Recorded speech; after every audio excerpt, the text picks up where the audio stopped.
الرحمن الرحيم لا حول ولا قوة إلا بالله العلي العظيم حسبنا الله ونعم الوكيل نعم المولى ونعم النصير نحمده ونستعينه ونستغفره ونشكره ونصلي ونسلم على حبيب إله العالمين حافظ سره ومبلغ رسالاته الرسول المسدد المصطفى الأمجد المحمود الأحمد أبي القاسم محمد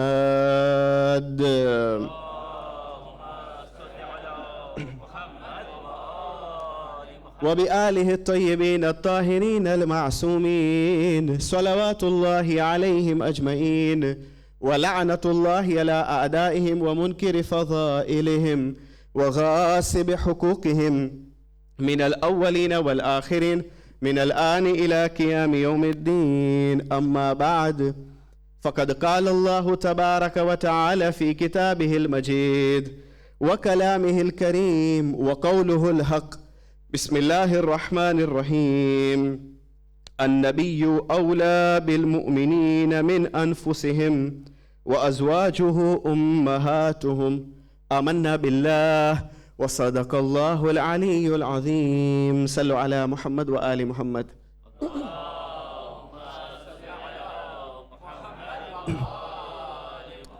Our congregation this evening is to commemorate the death anniversary of the wife of the Holy Prophet of Islam, Bibi Khadijatul Kubra.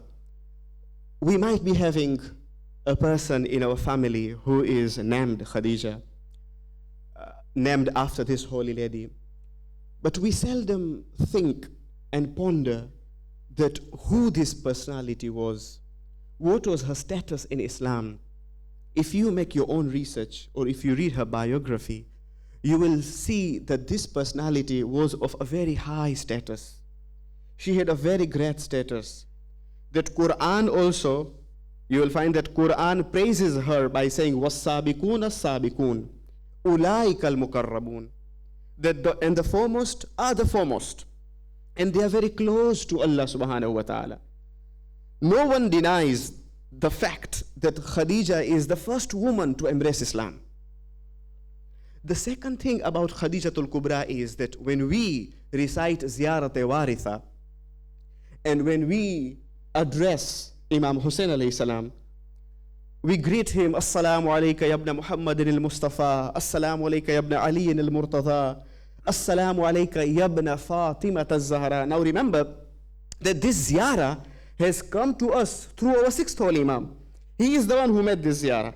Now whenever an Imam writes something or he makes a ziyarah, there is a purpose. Each and every word has got a purpose. It has got an aim, each and every word. Imam as-Sadiq alayhi salam is teaching us to greet Imam Hussein alayhi salam, to give that nisbah and to give relation of Imam Hussein alayhi salam through Khadijatul Kubra. Imam as-Sadiq alayhi salam could have stopped there. He could have said, Assalamu alayka ya ibn Fatima al-Zahra. We all know that from the list of ma'asumin, only Zahra was a ma'asuma, formally. Then he could have stopped there, only by saying, Assalamu alayka ya ibn Fatima al-Zahra. But no, Imam as-Sadiq alayhi salam continues, Assalamu alayka ya ibn Khadijatul Kubra, giving the link and connection, the Imam of the time of Imam Hussein alayhi salam to Khadijatul Kubra. And not only Khadija, Kubra. Again, see, every word you have to ponder. Tomorrow so we shall recite this ziyarah. Every Thursday we do recite this ziyarah. But seldom we ponder to these words. That what does it mean? Kubra means the great. You are the son of that great lady, that great Khadija. Don't we say Allahu Akbar, which means Allah is great. Now Kubra is the feminine, Akbar is masculine. Kubra is feminine in Arabic, means Khadija the great. If you move forward and you come to Nahjul Balagha, the greatness of Khadijatul Kubra, you will find that in Nahjul Balagha, Imam Ali alayhi salam, when he talks about his childhood, he says that there was a time in the age of ignorance that there was no house, there was no a Muslim house. All the houses were full of pagans, it was full of idol worshippers, it was of polytheists. It was only one house, an Islamic house, that house which carried Muslims, and in that house there would be Muhammad al-Mustafa, myself, and Khadija al-Kubra.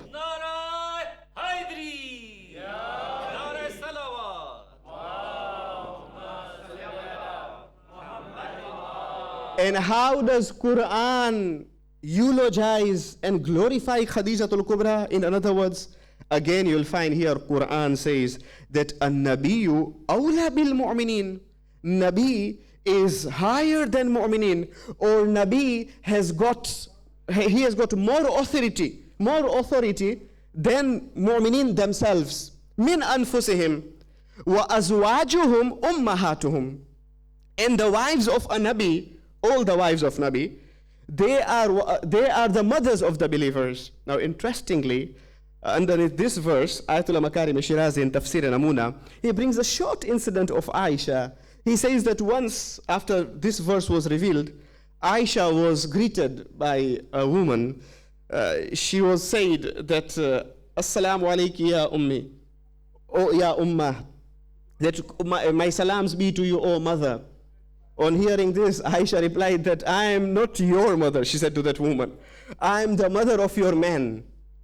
I am not the mother of your woman. Here it means, Agha Makarim concludes by saying, he says that here it means, and it really means, that this verse means that the believer, the wives of the Prophet are the mother of believers. It means the believers cannot marry the wives of the Prophet even after the death of the Prophet. Because the father, according to Ayatollah Makarim Shirazi, the Rasulullah is a spiritual father, and his wives, they become the spiritual mother. Thus Khadija al-Kubra is a spiritual mother for us. The way Quran says that وَأَزْوَاجُهُمْ أُمَّهَاتُهُمْ, and the wives of the Prophet are your mothers. Now, Khadija al-Kubra was a strong supporter of Rasulullah. She was like a pillar to Rasulullah, to that extent that when she passes away, Rasulullah names the year as Amul Huzn, which means the year of sorrow or the year of grief. And coincidentally, in that year, Rasulullah loses two great supporters, Abu Talib and Khadija al-Kubra. Both of these personalities were great supporters in the mission of Rasulullah. That is why in one place in Quran Majid, Allah subhanahu wa ta'ala mentions these two personalities at one place. Alam yajidka yatiman fa'awa, وَوَجَدَكَ ضَعَلًا فَهَدَى وَوَجَدَكَ عَائِلًا فَأَغْنَى. O Rasul, when you needed shelter, we gave you shelter.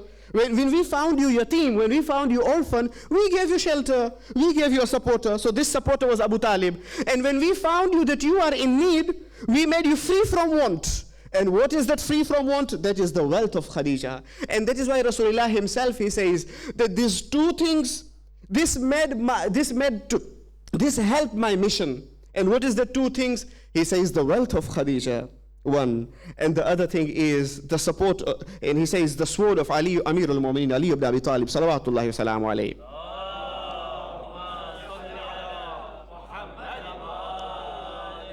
As far as Khadija lived, Rasulullah did not marry another woman.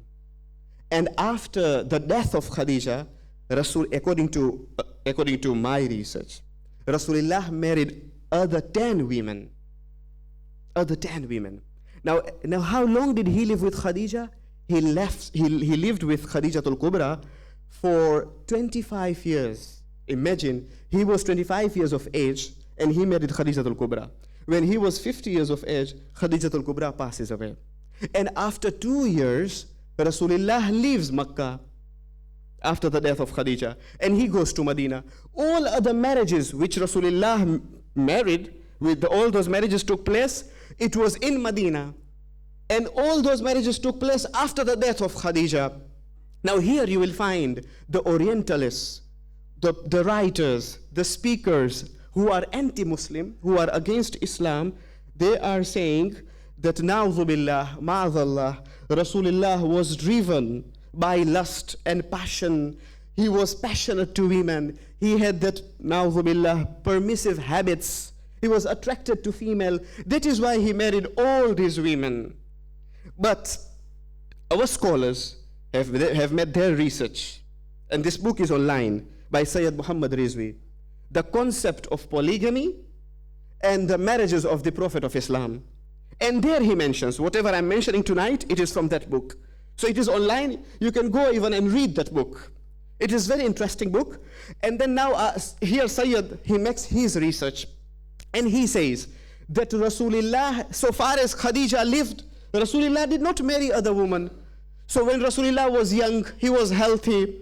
Normally, if he was attracted towards women and he was passionate towards women, if he had those permissive habits, then he would have done this in his prime age, in his youth age.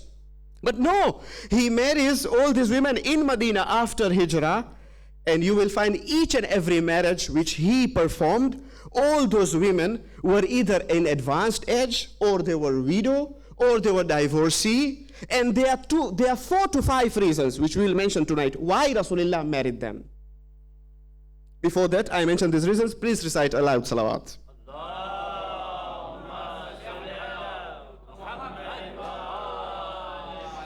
And he says, the first reason is economical reason. There were some women, the first 3 women. The first woman was Sauda.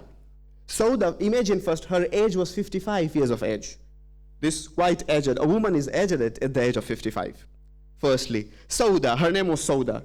Rasulullah married her due to economical reason. Why? Because Sauda, she was married in Abyssinia, and her husband passes away in Abyssinia. Then she comes back to Hijaz. When she comes back to Hijaz, her father and her brother were infidels. They were kuffar. And to live with the father and the brother was so dangerous that they would torture her to death. And she didn't have anybody. Rasulullah marries Sauda so that he lives with Sauda, so that he supports Sauda. And he supports her dignity, and he protects her, and he gives her shelter. That is why Rasulullah marries Sauda. Now, a person might pose a question, that how is it possible? Could this be true, that a father tortures his daughter till the verge of death? Yes. I'll just give you a simple example of Abu Jahl. In those times, the idolaters and the polytheists were so dangerous that they would bury their daughters alive. The newborn daughters, they would bury alive, firstly. Secondly, Abu Jahl, his brother Ayyash, when he heard that his brother embraced Islam and he traveled all the way to Medina, he goes to Medina and he brings his brother with the false reason that our mother is sick and the mother is remembering you, come over. And this was all false. It was wrong information given to Ayyash. Once Ayyash reaches Makkah, what does Abu Jahl do? He ties with shackles his brother, and he drags him in the alleys of Makkah. And he shouts and he screams that all the youths of Quraysh, all the youths of Bani Umayyah, see this. This is a lesson for you. He's dragging his own brother in the alleys of Makkah. He says, if ever anyone embraces the religion of Muhammad, this will happen to him. This is the consequence. You'll face the consequence. So you will find even Sauda didn't have anywhere to go. Thus, Rasulullah marries Sauda. So the first reason is economical reason.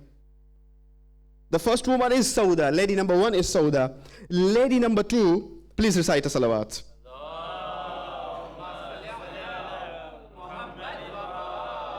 Zainab bint Khuzaima. Zainab bint Khuzaima, history tells us that she was also called Ummul Masakin, which means the mother of poor. She was so much generous that she would feed all the poor people. But time came, she herself became poor, completely poor. And Rasulullah says that now I have to support her. She didn't have anywhere to go. She didn't have shelter. Rasulullah wanted to respect and support and protect her dignity. Thus Rasulullah marries her. This is lady number 2, Zainab bint Khuzaima. The third lady that Rasulullah marries is Salama.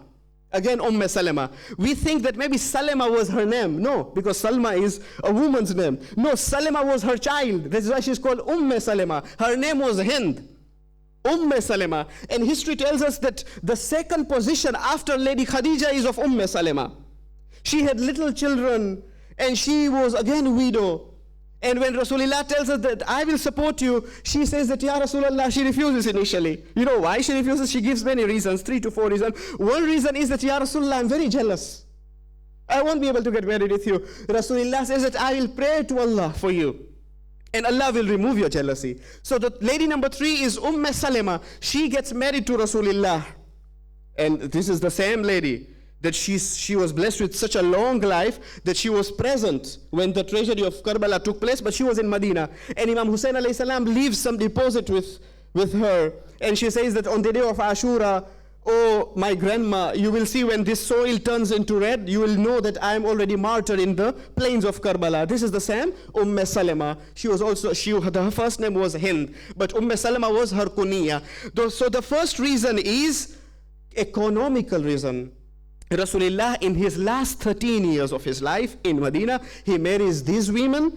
The first reason, there were reasons. All those women, they were either divorcee or a widow or at advanced age. And he had genuine reason. The first reason is economical reason. The second reason is social and political reason. That is why Rasulullah marries them. Lady number 4, Juwayriya bint al-Harith. Juwayriya bint al-Harith. Why did Rasulullah marry her? Rasulullah married her because in the neighboring place of Medina, there was a tribe known as Banu Mustalik. And Rasulullah was informed that Banu Mustalik are coming to attack you. And they are going to attack Muslims. And they will take all the Muslims as their captives. And they will take their women. Before they attack you, Ya Rasulullah, you go to attack them. Rasulullah goes to attack the qawm of Banu Mustalik. And when they were attacked, Juwayriya bint al-Harith was the daughter of al-Harith, who was the chief of Banu Mustalik. And when when the Muslims, they overpower Banu Mustalik, and all 200 families, they become the captives of the Muslims. They come as prisoners to the Muslims. How many? 200 families, imagine. And Juwayriya was also a widow. When she comes to Rasulullah, first initially Rasulullah frees her. And then Rasulullah marries her. She gets married to Rasulullah. Now, since she is married to Rasulullah, out of courtesy, the Muslim thought that Rasulullah has created that relation. When a person marries, there is that relation with the in-laws. The whole tribe becomes the relative of Rasulullah. How can we take them? How can we take them as our slaves, as our captives? Thus, the Muslims themselves, they freed the whole tribe of Banu Mustalik. When they were freed by the Muslims, the whole tribe of Banu Mustalik, they become so much impressed with the Muslims that they embrace Islam. And 200 families of Banu Mustalik, they become Muslims. And they become Muslims. Imagine this marriage. Even Ayatollah Jafar Subhani, in his book, The Message, he talks about Juwayriya bint al-Harith. He says that this marriage was so blessed. This marriage was that element that Rasulullah married. Once the marriage was done, it was so blessed that 200 families became Muslims in a day because of this marriage of Rasulullah. So the first reason is economical reason. The second reason is social and political reason. That is why Rasulullah married them. And this also he married in the last 13 years of his life, not in his prime youth age. The lady number 5 is Aisha bint Abu Bakr. Rasulullah, now this was the only woman, Aisha, the only girl who was very young and who was spinster and bachelor. She was spinster. She was single. She was not married before. History says, the only woman, Aisha bint Abu Bakr. And Rasulullah, why did Rasulullah marry her? Again, history tells us here in this book, which I mentioned earlier. Here it says that Rasulullah marries her because of the father. Because of the father to seal the alliance with Abu Bakr. So whenever a confrontation takes place against the idol worshippers of Makkah, Abu Bakr can stand besides the Muslims. That is why Rasulullah married Aisha. Lady number 6 is Hafsa bint Umar al-Khattab. Again, Hafsa was a widow. And Rasulullah marries her so that that alliance should be sealed and should be created with Umar. This is lady number 6. Lady number 7, please recite a salawat.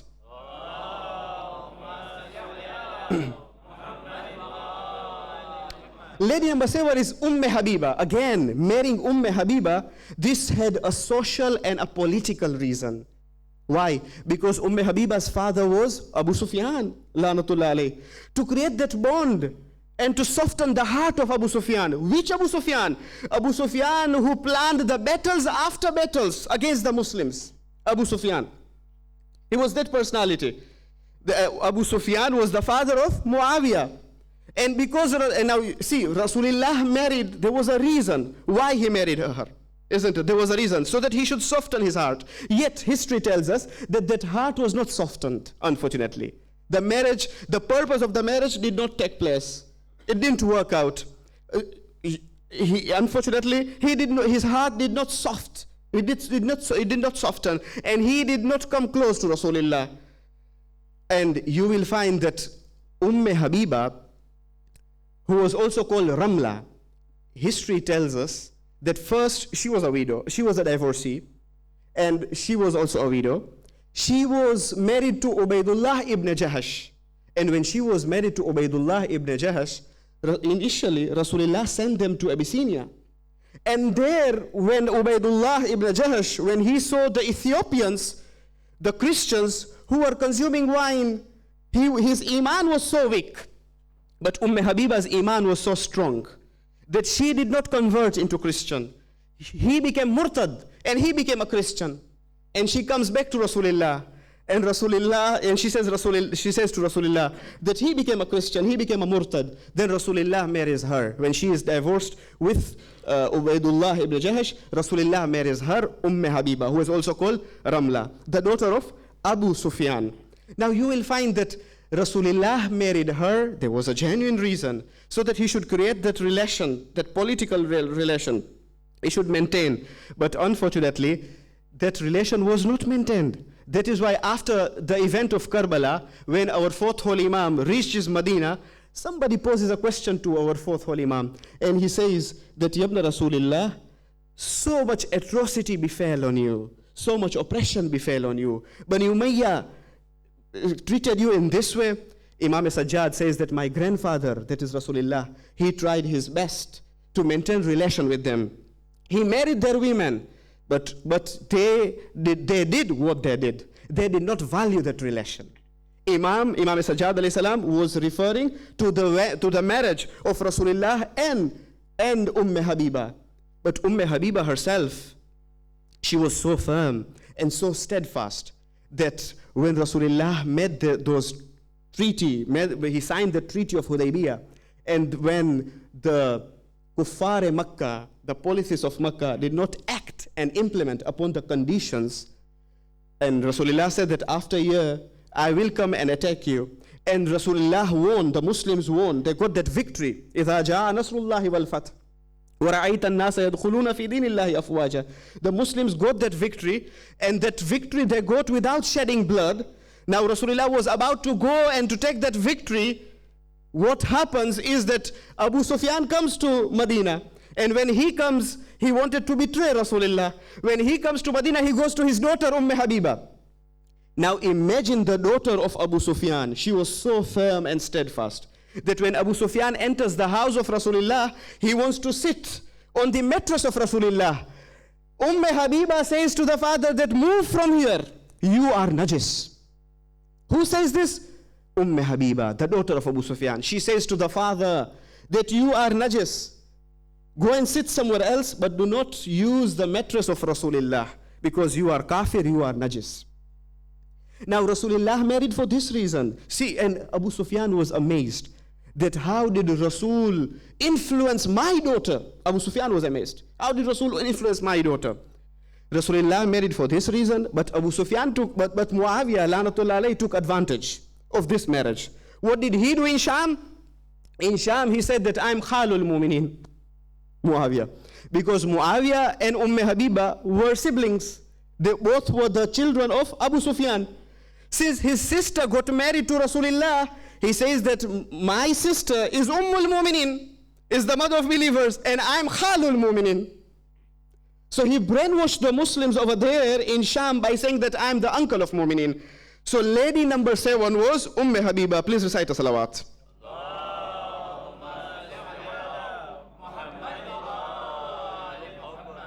And lady number 8 was Safiya. again Rasulullah marries Safiya, who was a Jewish lady, the daughter of the leader of the Jewish tribe, the daughter of Huyay bin Akhtab. This is lady number 8. Rasulullah again marries the element behind this marriage, who was political and social, to create that relation with the Jews. And in the battle of Khaybar, the husband was killed in the battle of Khaybar. She was a widow. And when the Jews were brought as captives to Rasulullah, Rasulullah wanted to maintain her status, her noble status, because she was the daughter of the chief and the leader of the Jews. Rasulullah marries Safiya bint Huyay bin Akhtab. Lady number 9 was Maymuna, again in the 7th year after Hijrah, a woman. Now this is the third reason why Rasulullah married her. We say that there are some reasons: economical reason, political and social reason. The third reason is desire to be honored, to be the wife of the Prophet. A woman known as Maymuna. She comes to Rasulullah and she said that I want to be honored, to be called the wife of the Prophet. I want to gift myself to you. Till now, there are some women, or there are some fathers in Iran, I myself have witnessed, that they do hiba, it is called hiba. They gift their daughters to Maraje. And they say that we want that our nasal should be from Maraje Kiram. So she says that I want to hiba myself, Maymuna. She says, this is lady number 9. And she had the desire to be related to the Holy Prophet of Islam, Hazrat Muhammad Mustafa sallallahu alayhi wa sallam.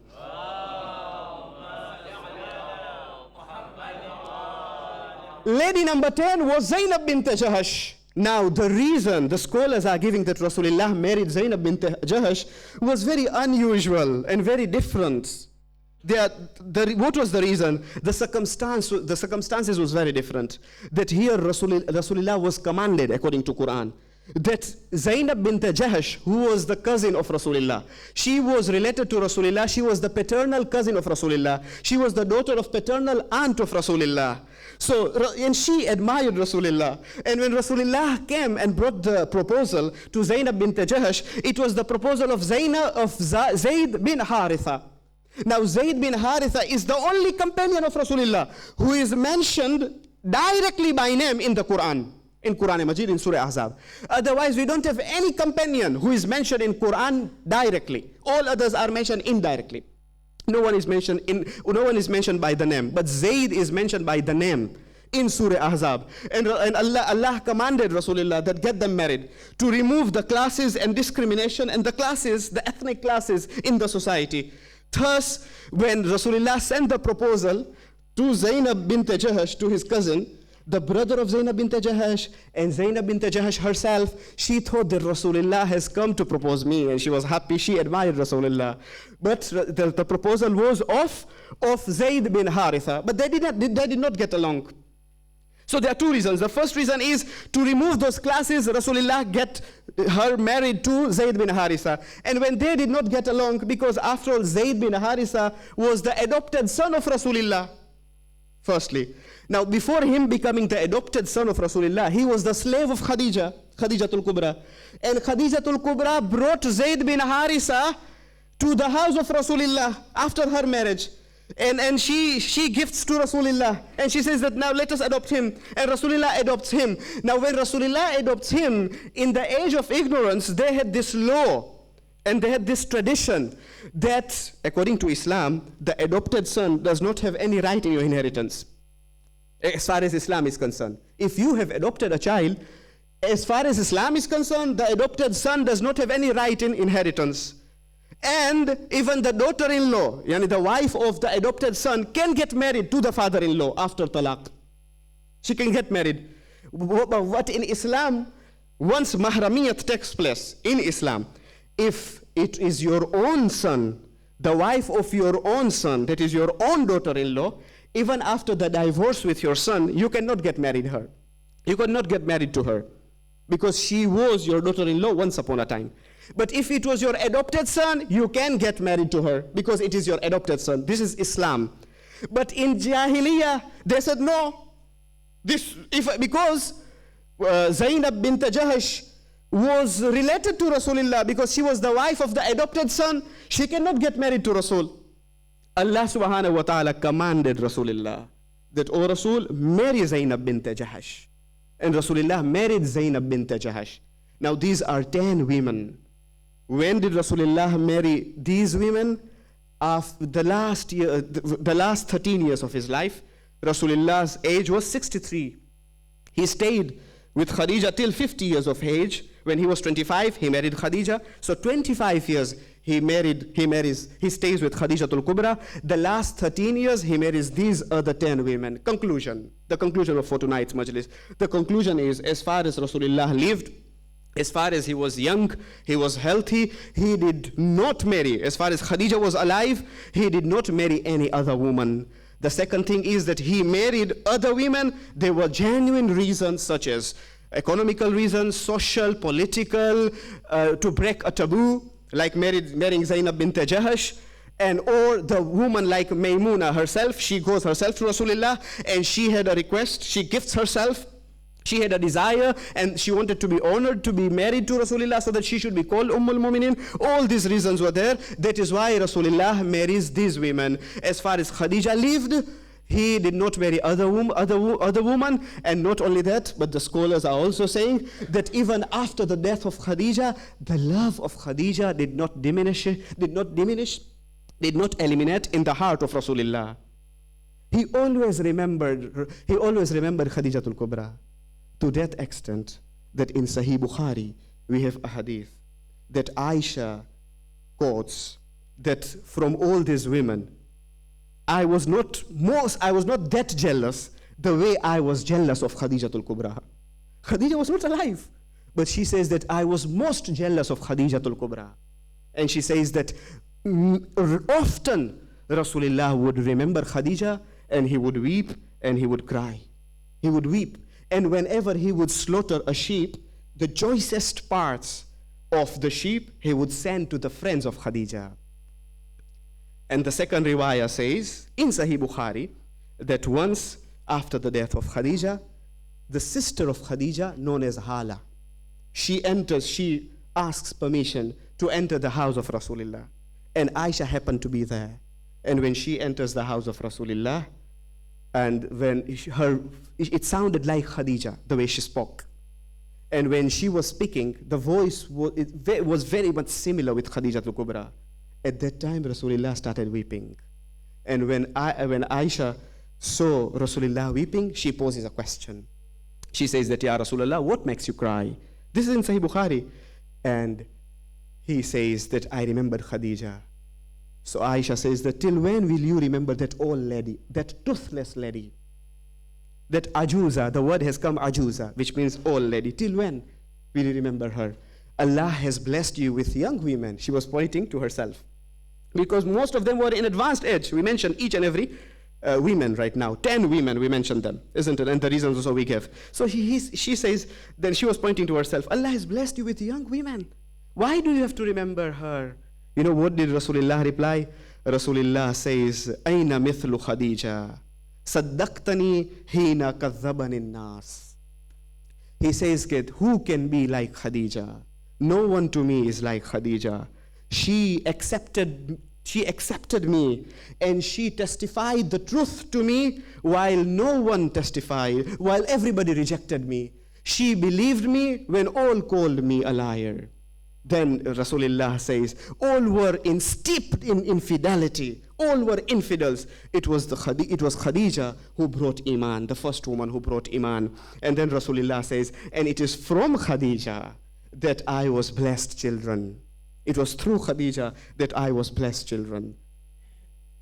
Please recite aloud salawat.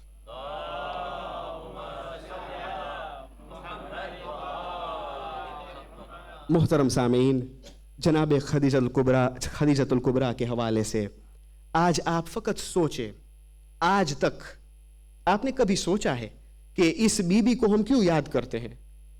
सदियां बीत गए, 1400 साल बीत गए, आज तक ये सब मोमिनीन, हर रोज इतना मजमा नहीं होता है। जो मोमिनीन हर रोज आते हैं, रेगुलरली आते हैं, वो जानते हैं। लेकिन आज आप सबको मोहब्बत खदीजा लेकर आई यहाँ पे। आपने कभी सोचा है कि क्यों ये सब मोमिनीन यहाँ पे इकट्ठे हुए हैं? मैं सोचता था तो मैं एक सबब लेकर आया हूं आपके लिए, और वो रीजन ये है, कुरानिक रीजन। देखिए, जब भी इंसान अल्लाह के लिए काम करता है ना, तो खुदा उनका नाम रखता है हमेशा के लिए। खुलूस, खदीजा ने जो भी किया अल्लाह के लिए किया। जब रसूलुल्लाह ने दावा किया तो खदीजा ने कहा, आमनतु, मैं ईमान लेकर आया हूं, आमनतु बिरब्बिक व आमनतु बिरिसालतिक, मैं आपके रब के ऊपर ईमान लाई हूं और आपके रिसालत पर ईमान लाई हूं। खदीजतुल कुबरा कहती है, ये उनकी खुलूस की वजह से, उनकी सिंसियरिटी की वजह से कि आज तक उनका नाम रहा है। वरना उनके पास सब कुछ था। आप सोचें, उनके पास नाम था, शोहरत थी, इज्जत थी, बड़े बड़े लोग आए थे खदीजा का हाथ मांगने, लेकिन उन्होंने रसूलुल्लाह का हाथ थामा सिंसियरिटी की वजह से, खुलूस की वजह से। लेसन हमें यह मिलता है कि जब भी इंसान अगर खुलूस के साथ काम करता है ना, तो खुदा उसका नाम रखता है। कुछ भी डोनेट करता है, लोग न जाने मैं खुदा के लिए करता हूं, खुदा खुद डिस्क्लोज करेगा। तुम छुपाओगे, खुदा डिस्क्लोज करेगा। और एग्जाम्पल्स बहुत है हमारे पास, जैसे शेख अब्बास कुम्मी, उन्होंने ये किताब लिखी मफातिहुल जिनान, उन्होंने बहुत खुलूस के साथ, रिया के साथ काम नहीं किया। तो क्या हुआ कि आज हर मोमिन के घर में मफातिहुल जिनान मौजूद है। इमाम खुमैनी, कितने साल हो गए, 20 साल हो गए ज्यादा, इमाम खुमैनी की रहलत हो गई, आज तक इमाम खुमैनी का कॉन्फ्रेंस होता है, लोग इमाम खुमैनी को याद करते हैं, इमाम खुमैनी की तस्वीर लगी हुई होती है घरों पे। आज तक क्यों? खुलूस की वजह से। इमाम हुसैन अलैहिस्सलाम, आज तक उनका नाम रहा है, क्यों? खुलूस की वजह से। बस वैसे ही खदीजा ने भी, खदीजतुल कुबरा, उन्होंने खुलूस के साथ काम किया, आज तक उनका नाम रहा है। मिसाल, अब मैंने अर्ज किया आपकी खिदमत में कि मैं कुरानिक रीजन दूंगा। कुरान कहता है सूरह शुआरा में वर्स नंबर 82 में कि इब्राहिम ने दुआ की थी, रब्बी हबली हुक्मा व अलहिकनी बिस्सालिहीन वजअल्ली लिसान सिद्किन फिल आखिरीन, यानी क्या, खुदा तुम मुझे हिकमत दो। इब्राहिम ने दुआ की थी। फिर उन्होंने कहा कि enjoy me with good people व अलहिकनी बिस्सालिहीन।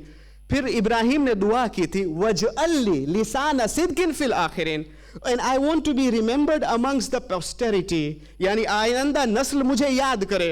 खुदावंद करीम ने इब्राहिम की दुआ कबूल की। कयामत तक जो हुज्जाज हज के लिए जाएंगे, इब्राहिम का नाम लेंगे, मकाम इब्राहिम देखेंगे, सब कुछ इब्राहिम का देखेंगे। खुदा ने इब्राहिम का नाम रखा इब्राहिम की खुलूस की वजह से। बस वैसे ही खदीजा का नाम भी रहा है खुलूस की वजह से। और खदीजा एक यूनिक स्पाउस थी रसूल की, एग्जाम्पलर स्पाउस। क्यों? सूरह अहज़ाब चैप्टर 33 वर्स नंबर 28 में कुरान कहता है कि जब रसूलुल्लाह मदीने में आए और सब अज़वाज के साथ रसूलुल्लाह ने जब शादी की, जब उन लोगों ने माल गनीमत देखा, तो एक ज़ौजा, मिसाल के तौर पर आयतुल मकारिम ने नाम लिया है बाकायदा, जैसे कि उम्मे सलेमा ने कहा, जब माल गनीमत देखने लगी अज़वाज रसूल, देखो मैं फ़र्क वो डिस्टिंग्विश करना चाहता हूँ बैन दूसरी अज़वाज और खदीजतुल कुबरा। ये अज़वाज वो है जो कहती है, गनाइम देखती है, माल गनीमत देखती है, तो उम्मे सलमा कहती है कि मुझे कनीज़ चाहिए, सऊदा कहती है कि मुझे लिबास से यमन चाहिए, मुझे ये चाहिए, मुझे वो चाहिए।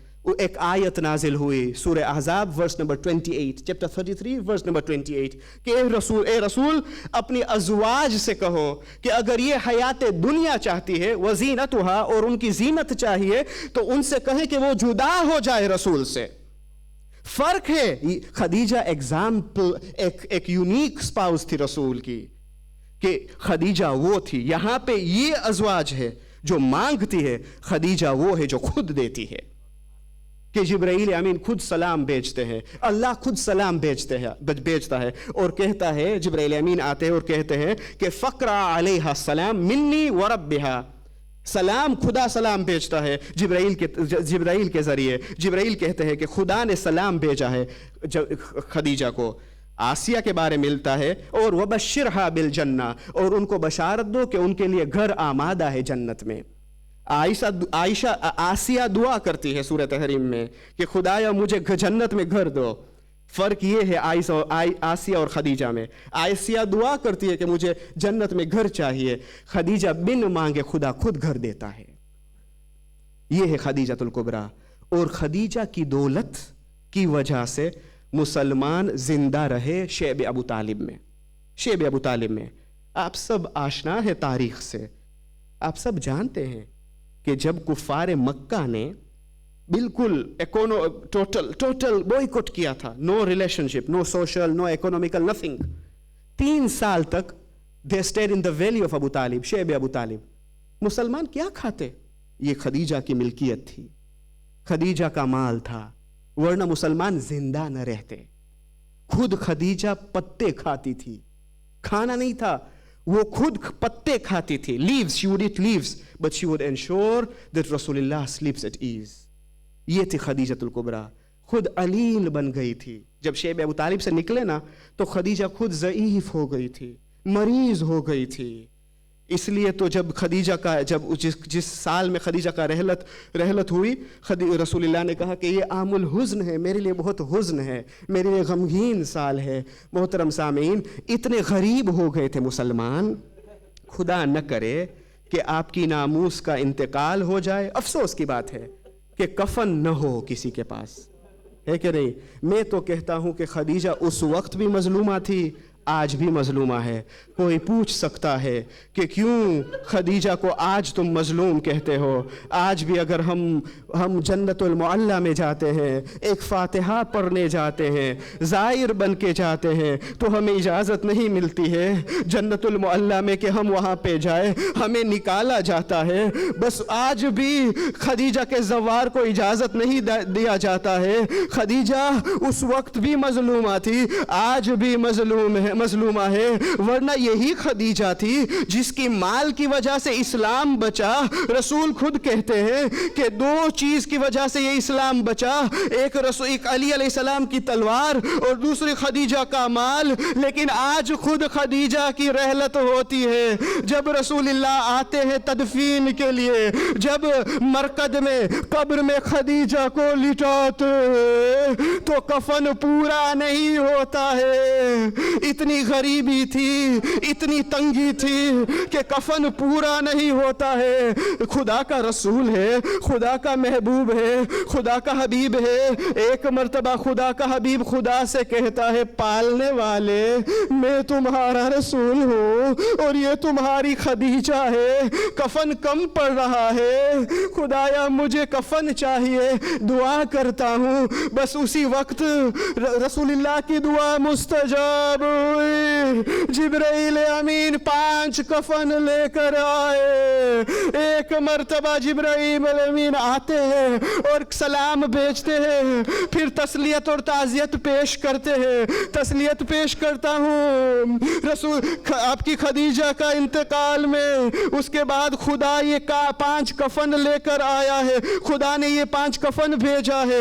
جبرائیل امین جب لے کر آئے ہیں, رسول اللہ نے جبرائیل کو دیکھا, اے جبرائیل ذرا یہ بتائیے یہ کفن ہے 5 کس کے لیے؟ کا پہلا کفن خدیجۃ الکبریٰ کے لیے, دوسرا کفن آپ کے لیے, تیسرا کفن فاطمۃ الزہرا کے لیے, چوتھا کفن امیر المومنین کے لیے. عزادارو آپ سمجھ گئے میں آپ کے اذہان کو کس طرف روانہ کرنا چاہتا ہوں. عزادارو بقیہ ایک کفن, 5واں کفن جو آخری کفن تھا, یہ کس کے لیے؟ کہا یہ حسن المجتبی کے لیے. ایک مرتبہ رسول اللہ نے جبرائیل سے پوچھا, اے جبرائیل ذرا یہ بتا اب عبداللہ الحسین کا کفن کہاں ہے؟ بس یہ سننا تھا. جبرائیل امین نے کہا, یا رسول اللہ اب عبداللہ کو کفن کی ضرورت نہیں پڑے گی. بنی امیہ کے گھوڑوں کے ٹاپوں سے حسین کے جسم اور حسین کے لاشے کو روندا کیا جائے گا. ألا لعنة الله على القوم الظالمين وسيعلم الذين ظلموا أي منقلب ينقلبون. إنا لله وإنا إليه راجعون. رضا بقضائه وتسليما لأمره. ماتم حسین یا حسین.